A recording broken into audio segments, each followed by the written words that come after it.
WLNS is here for you with 6 News at 5. Mid-Michigan remains under a winter weather advisory with ice and snow making for a very slippery drive. The weather is our top story today at 5. Thank you for joining us. I'm Sherry Jones and we're joined now by meteorologist Kelsey Emery. Kelsey, how long is this wintry mix going to stick around? Well, it's going to be lasting for quite some time until later on tonight. We still have that winter weather advisory until 7 p.m. tonight, but this is all a temperatures game. It all depends on what the temperature is to see whether or not we'll see the snow or that freezing rain to even sleet. Right now, 32 degrees in Lansing and Grand Ledge, 33 degrees in Jackson and Hillsdale. But the roads, they're looking a little bit better than what they were just a little while ago, but we're still going to see some very slick roads over the next couple of hours. That's why this winter weather advisory is still in effect. And taking a look at our satellite and radar, we're seeing just a little bit of some drier air working its way in, but we're going to see another round of some rain and even some snow and wintry mixing in throughout the next couple of hours. Over the next 12 hours, temperatures are going to fall back down into the low 30s and then eventually back into the upper 30s or mid 30s for the start of the day tomorrow, with a few showers possible. I'll have the full details coming up in just a little bit. Sherry, back over to you. Thank you, Kelsey. Well, the House Ethics Committee has released its report on former Florida Congressman Matt Gaetz, President-elect Donald Trump's initial pick for Attorney General. It concluded Gaetz violated multiple state laws related to sexual misconduct while in office. Christian Benavides is here for you with more on what's in this report. The House Ethics Committee says it found substantial evidence of sexual misconduct involving former Florida Congressman Matt Gaetz, including sex with a 17-year-old girl. This occurred in Florida, which would raise statutory rape concerns in that state. There were others too, and there are numerous other women that had allegations of potentially being paid for sex. Democratic committee member Glenn Ivey told CBS News' Scott McFarland the panel had documentation to support the allegations. The text messages corroborated that, as did the bank and financial transactions that we were able to uncover too. The report lists payments totaling more than $90,000 to 12 different women between 2017 and 2020, and alleges the money was likely connected to sexual activity and drugs, including cocaine and ecstasy. Gaetz, a strong Trump ally, was the president-elect's first choice for Attorney General. Gaetz has denied any improper conduct and is not facing any criminal charges. Thank you for having my back. I will never stop fighting for you. Gaetz, who resigned from Congress in November and withdrew as Trump's AG pick, spoke to the conservative group Turning Point USA in Phoenix Sunday. On Monday, he filed a lawsuit in a bid to stop the report's release, arguing that he is now a private citizen and not subject to the committee's jurisdiction. The committee released its report a short time later. Christian Benavides, CBS News, West Palm Beach, Florida. The committee, which is split evenly between Republicans and Democrats, had been at an impasse over whether or not to release the report, but voted to do so earlier this month. 2 Republican committee members voted for its release, according to 2 sources that are very familiar with the vote. Well, the man accused of fatally shooting the CEO of United Healthcare has pleaded not guilty to murder and terror charges in a state case that will run parallel to his federal prosecution. The Manhattan District Attorney formally charged Luigi Mangione last week with multiple counts of murder, including murder as an act of terrorism. Mangione's attorney complained during a brief hearing today that statements coming from New York's mayor would make it tough for him to receive a fair trial. Mangione was shackled and seated in a Manhattan courtroom when he leaned over to a microphone to enter his not guilty plea.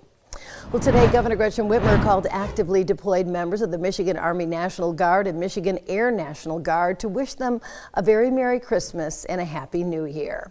Governor Whitmer spoke to airmen currently deployed to Germany and soldiers deployed to Romania in support of U.S. European Command, soldiers deployed to Iraq and Kuwait in support of U.S. Central Command, and soldiers deployed to the southwest border in support of Interagency Task Force West.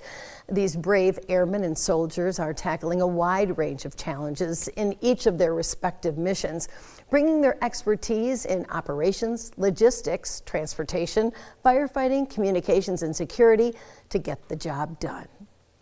Well, Christmas is just 2 days away, and that means the clock is ticking to finish up your last-minute shopping. Zach Priest hit the stores today to see the rush for himself. He's here for you now with a story. How you doing, Zach? I'm doing well, and I went down to Old Town earlier today to see what the holiday rush looked like. And although, to be honest, it wasn't too crazy when I was there, I did chat with a few people who were checking some of those last-minute items from their holiday shopping lists. Ornaments from Old Town. There's a lot of great little shops down here, and usually I can get my last-minute shopping right down here in Old Town. I ran into David Wise as he was leaving Odd Nod Art Supply, one of the Old Town stores open today to holiday shoppers.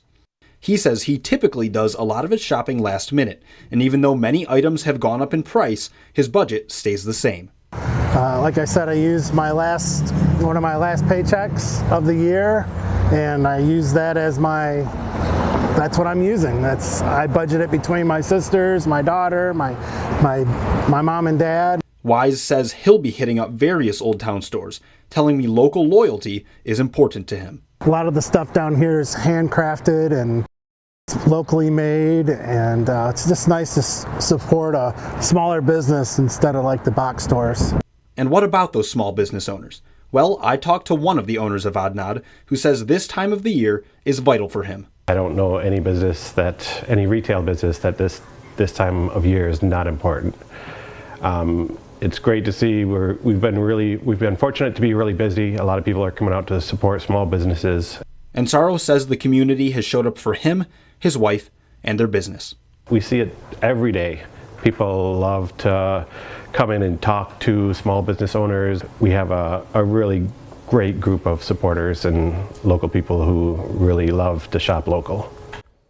And I actually took the chance to knock out some of my own last-minute shopping. Now, I'm not going to show you what's in here. It is for Mom. But I can tell you that Old Town seems like a great place to finish off your last-minute shopping. Back to you. All right, good for you, Zach. I know she'll love it because it's from you. All right, well, if you are buying or using gift cards, the FTC is issuing a warning tonight about gift cards amid the holiday shopping rush. Gift cards are the most popular item on wish lists, with 53% of shoppers requesting them this year. The FTC says scammers can get the card number and actually PIN number even before you purchase the gift card. CBS Money Watch correspondent Kelly O'Grady is here for you with what you need to look out for. If the protective sticker has been removed, if that barcode has been scratched off, really any signs of tampering, go talk to a store manager and frankly, maybe even just go to a second store, because we're learning that these scammers can actually tamper in batches.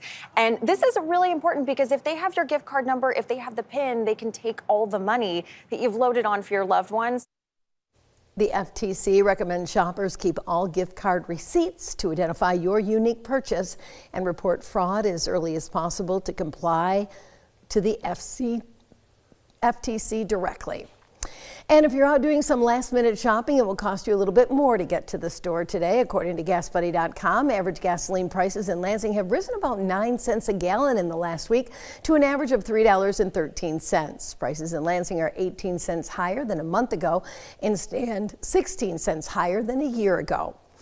Now, in the meantime, AAA is bringing back its Tow-to-Go service this week to help keep impaired drivers off the road. The agency will relaunch this free service tomorrow night, which will continue through January 2nd. And here's how it works. AAA will send a tow truck to take you and your car to a safe place within a 10-mile radius. However, the agency expects to assist more than 860,000 drivers during the holidays, so it is asking that you only treat this service as a last resort. If you do end up in a bind this holiday season, the number for Tow-to-Go is on your screen. From Storm Tracker 6, this is Weather First, sponsored by Auto Owners Insurance. Simple human. Well, we still have that winter weather advisory until at least 7 p.m. for here in Lansing, and we're going to continue to see that for that wintry precipitation that's going to continue and cause some hazardous travel conditions throughout the rest of this evening and even into tonight. Now, take a look at satellite and radar. We're seeing a little bit of some lull in the precipitation, but we had a lot of that freezing rain or that pink color and some snow mixing in with it as well. And this is all just a temperatures game. If your temperature is at 32 degrees, that's when you're going to see those snowflakes. And a little bit warmer, that's when we could see that freezing rain. And if it's a little bit warmer into the mid 30s, that's when we're going to see those pink and green colors on the satellite and radar. Now we're going to continue to see these kind of gloomy and gross looking conditions throughout the area. McLaren cam, we're seeing just that little bit of some glaze and maybe some snowflakes mixing in on the roof cam. And then eventually even downtown, we're looking at a little bit better roads as the precipitation has weaned down just a little bit, but our temperatures are still into the 30s right now, 32 degrees, a high of 32 degrees with a low of 25 degrees this morning. And even over into Grand Ledge, we're seeing temperatures into the 30s, 33 degrees after a low of 25 degrees. Roads are looking a little bit better down in Hillsdale. We're still seeing temperatures 33 degrees, so you could be seeing maybe a little bit of some freezing drizzle moving into the area in Hillsdale. Jackson, you're looking a little bit like a winter wonderland as we still have that little bit of a glaze, 33 degrees right now with those temperatures into the 20s earlier this morning. Now we're going to continue to see the mix of the rain, snow, and even sleet and freezing rain throughout the rest of this evening. Could see a little bit of a lull here or there, but we could still see a little bit of that drizzle throughout the rest of the night. And then as we head into tonight and into tomorrow morning, that will be moving its way out. But I think by Tuesday we'll be dry with maybe just a few flakes flying here or there, but I still think Tuesday will remain dry. Temperatures tonight, 29 degrees, wintry mix ending around midnight, and then cloudy skies continue. Heading into the overall, we're going to see maybe just a trace to an inch of some snow showers and even that a little bit of that glaze on those surfaces for the rest of tonight and maybe even into tomorrow morning. But tomorrow we'll see temperatures back into the 30s, 34 degrees with some cloudy conditions. But then we'll continue to see maybe the chance for just a few flurries for tomorrow night, even into some of Christmas time. So again, nothing to worry about, just cloudy skies sticking with us and maybe just a slight chance for a flurry, especially into Wednesday morning, which will be some festive flakes for the holiday overall. But our high temperatures are going to start to warm things up. Yep, you're seeing that right. 50 degrees by this weekend. So any of that snow that is on the ground will be quickly melting away, and we'll eventually see rain showers move into the 6-day forecast. We're going to continue to see cloudy skies, though not a single sunshine icon on our 6-day. Temperatures back into the 40s and 50s for Saturday and Sunday. Then as we head into the new year, we'll still see those temperatures into the 40s and even into the 30s by the weekend after next. All right, well, stay inside where it's cozy and honestly, warm. Bundle up hot chocolate weather. Very good.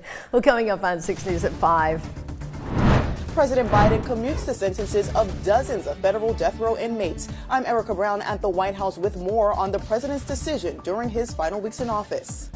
That and much more straight ahead. 6 News at 5. We'll be right back.